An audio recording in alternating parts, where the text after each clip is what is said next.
लघु कथा लड्डू। बेसन सेकते हुए हाथ भी जले, अनुभवहीनता के कारण कष्ट भी हुआ, लेकिन मिष्टी की पसंद का ख्याल आते ही शेखर बाबू के चेहरे में मुस्कुराहट आ गई। घर से दूर रह रही मिष्टी के लिए इतना करना तो लाजमी है ना। कितना खुश होती थी बेटी मिष्टी जब सुधा लड्डू बनाती थी। माँ थोड़ा सा चखने दो ना, मनहार करती थी वो। नाना पहले ठाकुर जी का भोग, फिर सबको मिलेगा। सुधा के आगे शेखर चुप्पी लगा जाता था। कितना कुछ बदल गया है बीते सालों में। सुधा बीच मझधार में छोड़कर चली गई। बेटा वो भी अमेरिका में जाकर बस गए। शहर से 800 किलोमीटर दूर रह रही मिष्टी का भी इंजीनियरिंग का आखिरी साल है। खुद की सेवानिवृत्ति में भी 1 साल ही शेष है। बस मिष्टी के हाथ पीले होते ही मेरी जिम्मेदारियां खत्म।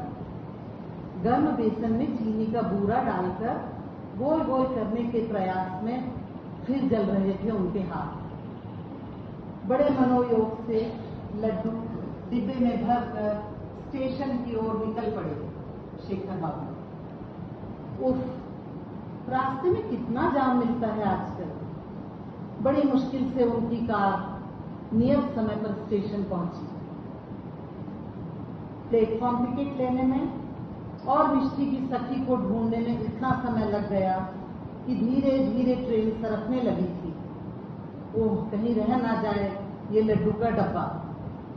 कांपती टांगों से दौड़ते जा रहे थे शेखर बाबू। आखिर मिष्टी की रूममेट शिखा दिख ही गई। दौड़ते दौड़ते वो डब्बा उसे थमाया। हाँफ गए थे। पास की बेंच में बैठकर चैन की सांस ली। विजयी मुस्कान से हाथ हिलाती शिखा को देख रहे थे। काफी वक्त लगा उन्हें अपनी सांसों को संयत करने में, क्योंकि ट्रेन की रफ्तार के जैसे उनकी सांस भी चल रही थी। थोड़ी देर तक एक बेंच में बैठकर सुस्ताने लगे। अगले दिन व्हाट्सएप पर मैसेज टोन सुनकर बड़ी उत्सुकता से जल्दी जल्दी चश्मा लगाया, मैसेज पढ़ा। पापा, आपने बिना पूछे लड्डू क्यों भेजे? आजकल मैं डाइटिंग पे चल रही हूँ, इसलिए मैंने सारे लड्डू बांट दिए।